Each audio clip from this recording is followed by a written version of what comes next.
নমস্কার সবাইকে, আমাদের ডুয়ার্সের বিশ্ব ডুয়ার্স উৎসবের ভিডিও তোমাদের সাথে আজকে আমি শেয়ার করব। মেলাটা এতই বড় যে একটা ভিডিওতে তোমাদেরকে পুরোটা দেখানো সম্ভব না। আশা করছি দুটো ভিডিওর মধ্যে তোমাদেরকে সম্পূর্ণ মেলাটা আমি দেখাতে পারবো। এইবার ছিল 18তম ডুয়ার্স উৎসব। আর এতক্ষণ মেলার বাইরের টিকিট কাউন্টারটা দেখছিলে, আর এখন মেলার ভেতরে চলে এসেছি। আর মেলার ভেতরে যে প্রথম জিনিসটা তোমরা দেখতে পেলে স্টেজটা, সেটা হলো মূল মঞ্চ। এখানে বিভিন্ন আর্টিস্ট বাইরের থেকে, মুম্বাই, কলকাতা, বিভিন্ন জায়গার থেকে আর্টিস্ট এসে এখানে প্রোগ্রাম করে। মেলাটা 10 দিন ধরে হয় প্রত্যেকবারই। আর 1-2 দিন বাদে, যেহেতু আমরা প্রত্যেক দিনই গিয়েছি, তাই প্রত্যেক দিনই অল্প অল্প করে কিছু ক্লিপ নিয়ে এসেছি। একদিনে এই পুরো মেলাটা কভার করা কোনো মতেই সম্ভব না। এবারেও বিশ্ব ডুয়ার্স উৎসবে জাভেদ আলী, রূপকুমার রাঠোর আর বাংলাদেশ থেকে শিরোনামহীন নামে একটা ব্যান্ড এসেছিল। যদিও শিরোনামহীনের আসার কথা ছিল না, আসার কথা ছিল অ্যাভয়েড রাফা।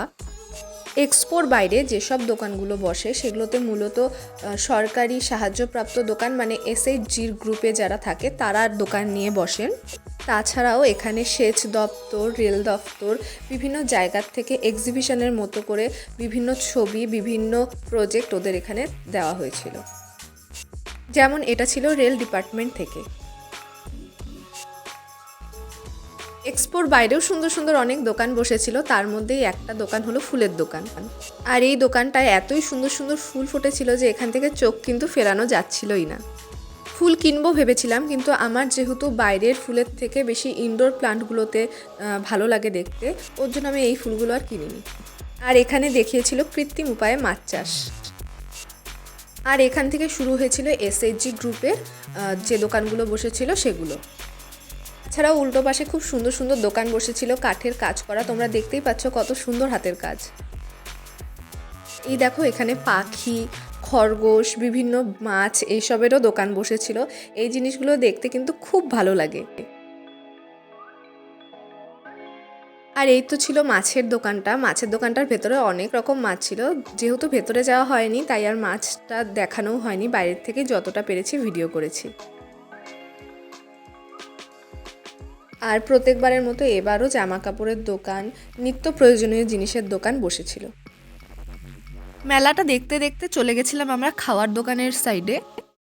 ডমিনোস, হাউমাউ খাও, জায়কা, সিএফসি, হাঙ্গার, দামোদর শেট, এরকম বিভিন্ন রকম দোকান ছিল। আর তার এই অপোজিট সাইডটায় ছিল লোকাল যেসব দোকানগুলো থাকে, যেগুলো ভাড়া নিয়ে ওরা বসে, সেই দোকানগুলো। এখানে বিভিন্ন কাবাব ছিল, আর সাথে ছিল পোলাও আর চিকেন কষা। আমরা 2 দিন 2 জায়গার থেকে ট্রাই করেছিলাম, দ্বিতীয় দিনেরটাই বেশি ভালো লেগেছিল। আর আমরা ট্রাই করেছিলাম এখান থেকে গন্ধরাজ এগরোল। গন্ধরাজ রোলটা যেখানে বিক্রি হচ্ছিল সেই দোকানে প্রচণ্ড ভিড় ছিল, কিন্তু আমার সেরকম একটা ভালো লাগেনি। আর এখানে ছিল একটা ফিশ ফ্রাইয়ের দোকান। বিভিন্ন রকম মাছকে ওরা ফিশ ফ্রাই করে দিচ্ছিল, কিন্তু তার সাথে সাথে বাইরের ডিসপ্লেতে এরকম বড় বড় মাছও রাখা ছিল। এই স্টিংরে মাছটাকে কিন্তু আমাদের এখানে শঙ্কর মাছ বলে। এই দোকানটাতে লোটে, কাজলি, ভেটকি, লবস্টার, বিভিন্ন মাছ পাওয়া যাচ্ছিল।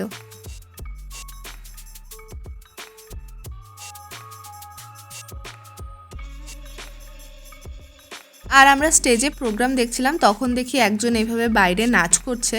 আর তিনি যে কেন এত নাচ করছে তিনিই জানেন। রূপকুমার রাঠোরের সবগুলো গানই তো ভালো ছিল, কিন্তু তার মধ্যে আমার সবচেয়ে ভালো লেগেছে এই গানটা।